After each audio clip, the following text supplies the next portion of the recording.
J'espère que vous tenez le coup, que la forme est toujours au rendez-vous.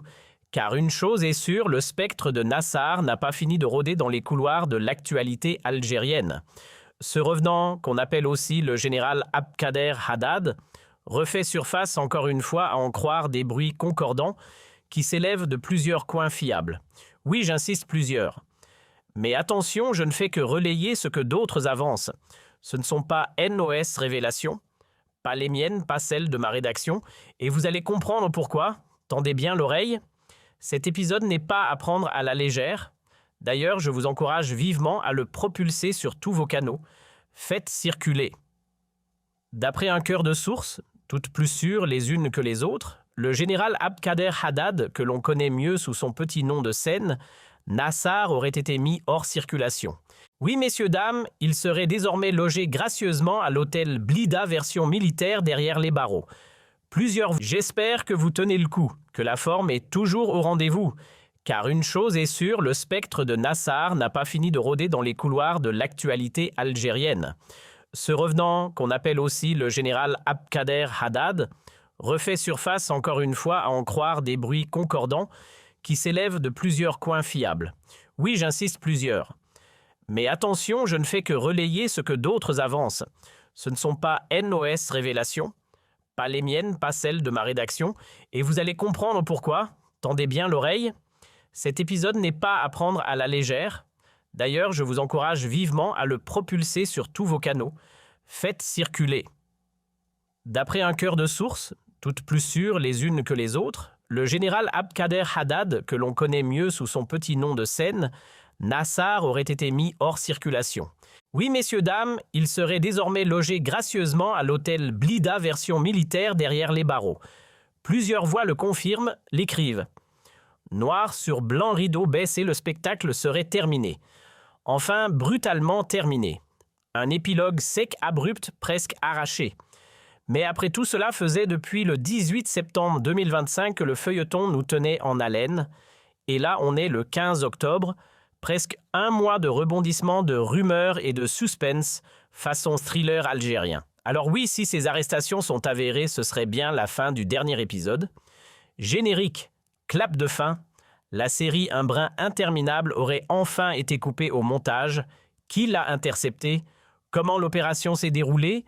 Avec quels moyens, quelles mains, quelle justification? Mystère total. Pas la moindre explication, pas la moindre trace. Et c'est justement pour ça que je vais parler franchement en professionnel, qui ne doit rien à personne. Pour ma part, je n'achète pas cette histoire. Non, vraiment pas. Moi, Abdamar, oui, celui qui décortique la scène algérienne depuis plus d'une décennie, presque 15 années, a fouillé, recoupé, enquêté, je vous le dis, sans détour, je ne suis pas convaincu. Cela fait maintenant 7 ans que je plonge dans les enquêtes les plus sensibles, 7 à 8 années, à tisser un réseau solide, un vrai carnet d'adresses taillé dans le granit. Et malgré tout cela, rien ne me permet d'avaler cette version. Rien. J'ai un réseau tentaculaire au cœur même du système algérien, un ensemble de contacts qui se reconnaissent entre eux, qui se parlent entre eux et qui me parlent, mais jamais directement. On passe toujours par des relais, puis par les relais des relais et encore par d'autres relais, histoire de brouiller les pistes et d'éviter que quelqu'un se retrouve menotté juste pour avoir ouvert la bouche. C'est une chaîne complexe, presque labyrinthique, mise en place pour protéger chaque maillon. Et pourtant, malgré cette toile immense, malgré toutes les infos qui circulent, malgré l'accès privilégié que nous avons à des niveaux que peu de journalistes peuvent atteindre, je vous le dis, franchement, je reste sceptique. Moi, l'individu très ordinaire que vous voyez derrière cette caméra, je n'accorde aucun crédit à ce qui m'a été soufflé. Pas cette fois.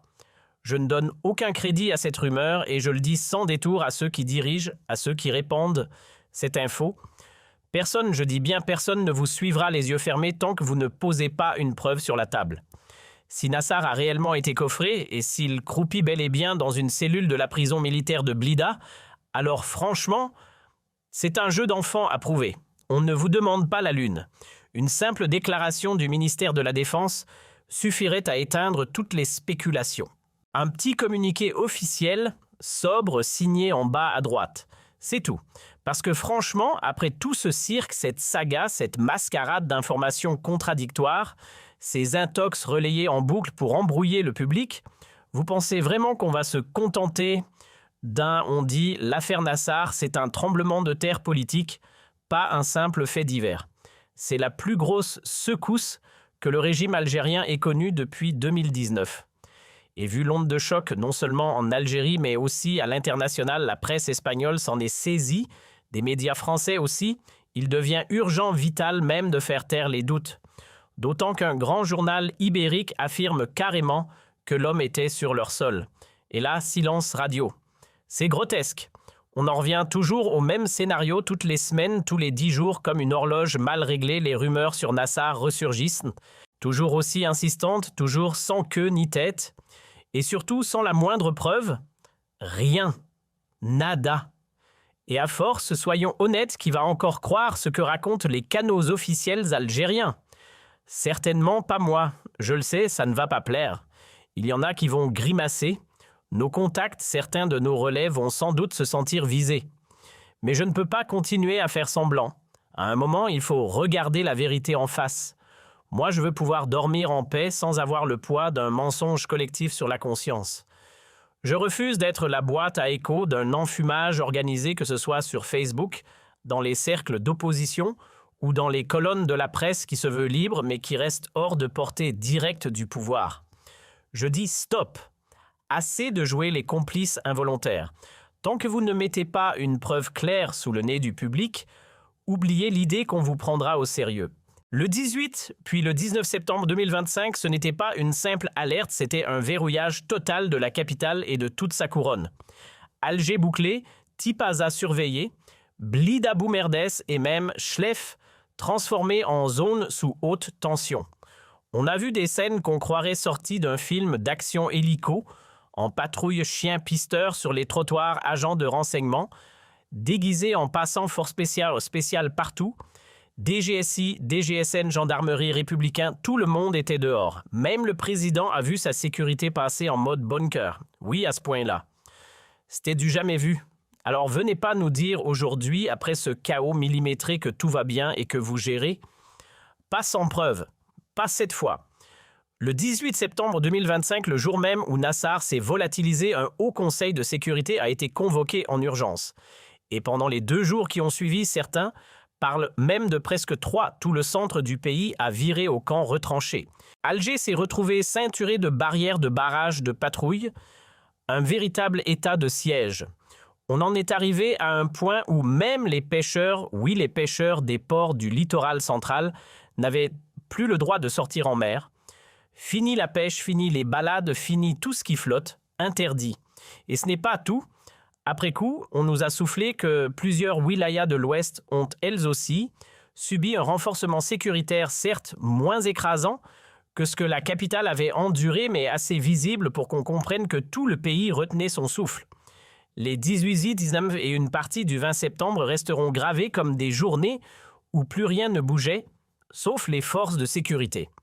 On a eu droit à toute convocation express du Conseil de sécurité nationale sirène interne, déclenché état d'alerte maximale et un déploiement qui ressemblait plus à une préparation de guerre civile qu'à une simple opération de police.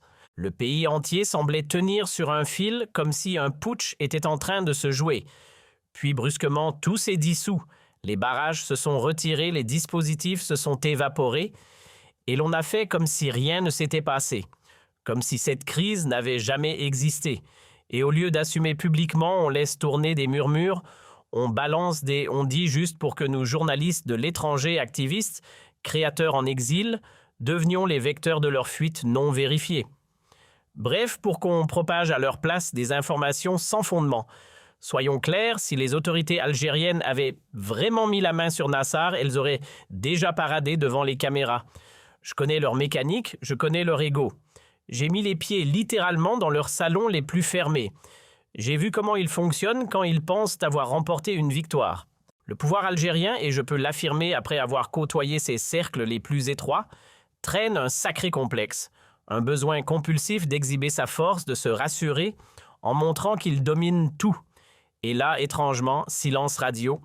Ce silence dit beaucoup plus que tout leur communiqué imaginaire. C'est une obsession bien ancrée, le besoin maladif d'avoir toujours le dernier mot, d'écraser, de dominer. Dès qu'il est pointé du doigt, égratigné dans son orgueil ébranlé, dans sa toute-puissance, le régime n'a qu'un réflexe, laver l'affront à grand spectacle.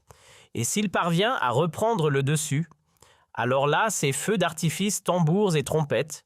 Il exhibe sa revanche comme un trophée, l'agite sous les projecteurs, histoire de faire comprendre à tous ceux qui oseraient défier l'ordre établi qu'ils seront broyés à leur tour. Ce système-là, il vit pour ça se mettre en scène, se montrer invincible, ériger ses victoires en leçons de terreur. Il se gave de sa propre image, il aime faire le show, organiser la parade, claironner partout. Regardez bien, je suis inébranlable, aucun de vous ne m'aura. Je ne tombe pas, je ne plie pas, je ne change pas. Je suis le sommet, je suis intouchable. C'est cette logique du plus fort que vous tous qui guide chaque démonstration. Et cette fois, étonnamment, silence. Alors disons les choses clairement, si vraiment Nassar avait été capturé, pourquoi ce silence assourdissant? Pourquoi laisser la presse espagnole faire le boulot de communication? Pourquoi offrir aux opposants en exil le privilège d'en parler à votre place? Pourquoi eux et pas vous? Et maintenant, petit flashback. Souvenez-vous du cas Abdador. Lorsqu'il a été extradé depuis les Émirats et rapatrié à Alger, on a eu droit à un tapis rouge inversé. Caméras alignées, journalistes au garde à vous, la presse nationale mobilisée comme jamais, et même les médias étrangers conviés pour immortaliser la scène. Tout ça s'est déroulé le 4 août 2021, un jour gravé dans la mémoire du régime, non pas pour son sens de la justice, mais pour sa soif de revanche. Et pourtant, ironie du sort, la cible de cette opération n'était même pas un opposant virulent. Pas de discours politique, pas de vidéos militantes, pas d'activisme en ligne. Rien. Juste un ancien chef d'entreprise discret, silencieux, qui avait quitté le pays sans vague depuis 2019. Mais pour le pouvoir attraper ce symbole de l'ancien clan, suffisait à faire sonner les tambours. Alors pourquoi ce mutisme aujourd'hui avec Nassar, dont la fuite a été 100 fois plus humiliante pour le régime? Mystère. Parce qu'il représentait l'ombre de l'ancien régime Bouteflika, ce pauvre homme est devenu un trophée politique. Le nouveau pouvoir avide de reconnaissance, rongé par son besoin maladif de dominer, voulait prouver au monde entier qu'il avait pris la relève, qu'il était le nouveau maître du jeu. Résultat, humiliation publique. Et pour bien marquer le coup, ils ont convoqué tous les micros, toutes les caméras, tous les flashs, histoire d'immortaliser l'instant glorieux de cette victoire. Alors dites-moi une chose, pourquoi ce traitement VIP n'a-t-il pas été réservé à Nassaroun? Après tout, lui a infligé des dégâts bien plus graves. C'est pas une gifle qu'il a mis au régime, c'est un crochet du droit. Il les a ridiculisés devant toute l'Algérie et même au-delà. Il a semé un chaos intérieur si profond qu'un vent de panique a soufflé jusqu'aux plus hautes sphères. Ils ont eu la peur au ventre, convaincus qu'un commando allait débarquer pour faire tomber Tebboune ou neutraliser Chengria. Et là, mobilisation générale, surveillance aérienne, unité spéciale renseignement militaire, même les chiens renifleurs ont été appelés à la rescousse. Bref, ils ont retourné le pays pour le retrouver. Alors, sérieusement, pourquoi garder ça secret aujourd'hui s'il a réellement été capturé? Pourquoi le silence quand la scène méritait tous les projecteurs?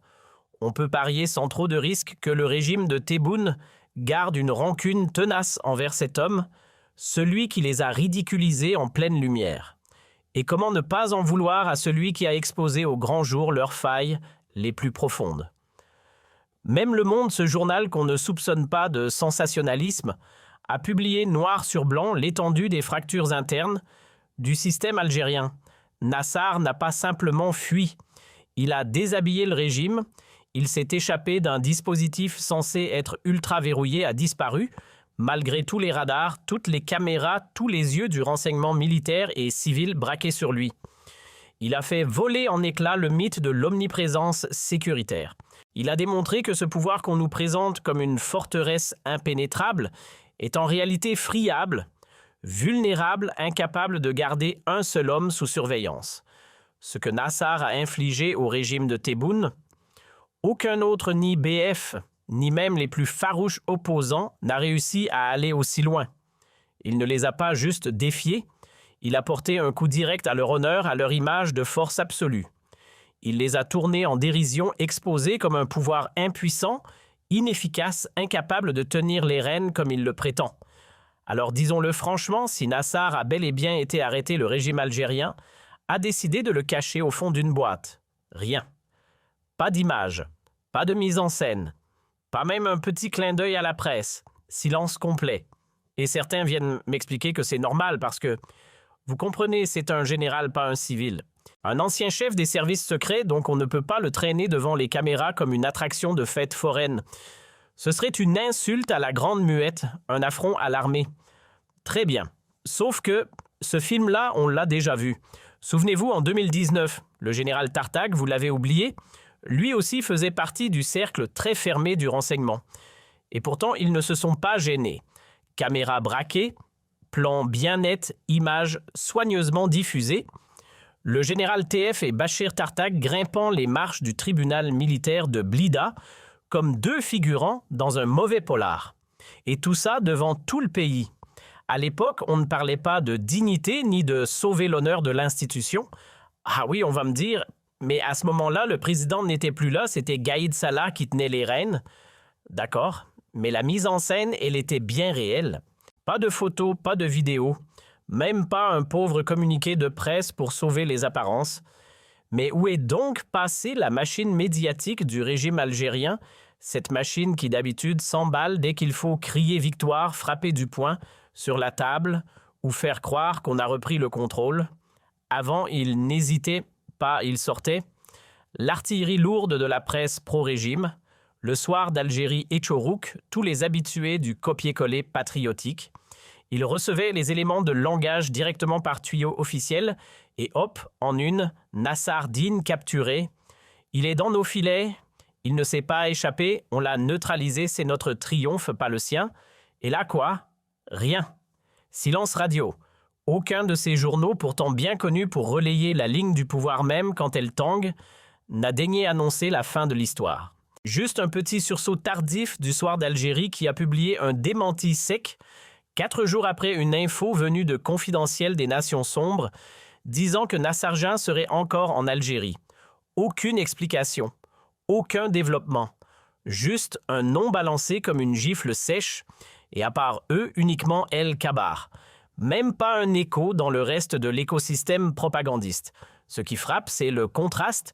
D'habitude, quand le régime veut faire mousser ses exploits, il actionne toute sa fanfare médiatique. Mais cette fois, rien. Pas de vague massive dans les colonnes de la presse alignées. Aucun raz-de-marée d'articles pour chanter la toute-puissance de l'État. Et c'est bien là que le bat blesse. Si cette affaire avait été un triomphe, il l'aurait crié sur tous les toits. Mais au contraire, elle a mis en lumière ce que le régime essaie désespérément de cacher, un système fissuré de l'intérieur, en perte de contrôle, incapable même de surveiller un homme aussi emblématique que Nassar Dine, pourtant déjà sous surveillance. Ils ne l'ont pas enfermé. C'est lui qui leur a échappé. Humiliant. Résultat, ils ont mobilisé le strict minimum. 2 ou 3 relais habituels. Hénard, le soir d'Algérie et c'est tout. Le reste, silence embarrassé. Et franchement, après tout ça, désolé, mais non, je n'y crois pas une seconde. Non, désolé, je n'y crois pas. Plus maintenant. Vous voulez qu'on vous suive? Montrez-nous des preuves. Pas des rumeurs, pas des on-dit, pas des fuites sans source. Des preuves concrètes palpables. Sinon, inutile d'insister, la confiance est rompue. Pour moi, l'affaire Nassar est entachée de trop de flou, de trop d'incohérences. Je respecte ceux qui m'ont transmis l'info vraiment, mais je doute de tout ce qu'on m'a soufflé. Peut-être qu'il a été arrêté, peut-être que c'était il y a longtemps, peut-être même qu'il n'est plus en vie, ou alors plus tordu encore, peut-être qu'il est en Espagne planqué et qu'un petit marché a été discrètement conclu. Du genre, on fait croire que tu es entre nos mains, tu restes silencieux et chacun reprend sa vie. Toi là-bas, nous ici. Égalité. Mais quel que soit le scénario, il y a un arrière-goût amer, celui du mensonge.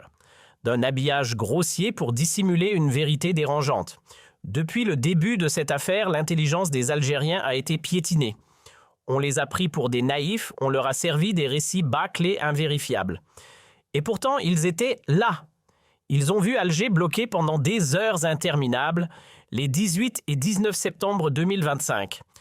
Des bouchons monstres des rues quadrillaient une ville paralysée comme en état de siège. Ce n'était pas une rumeur, ça. C'était la réalité. Et elle, au moins, faisait peur. Ceux qui ont vécu l'enfer les 18 et 19 septembre s'en souviennent encore.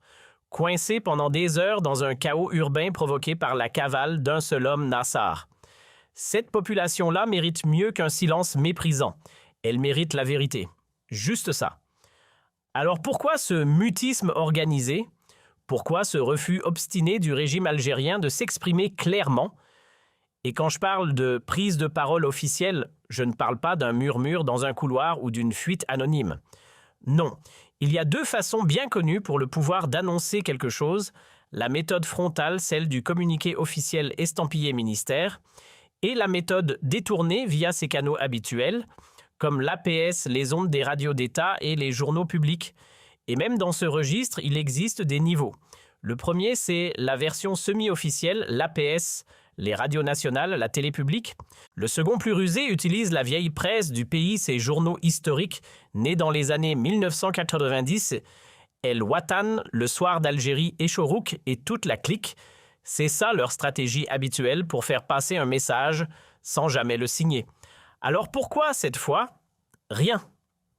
Le pouvoir algérien, s'il avait vraiment voulu jouer la carte de la transparence, n'avait qu'à faire simple un même contenu décliné avec des angles différents, repris dans tous les journaux du pays.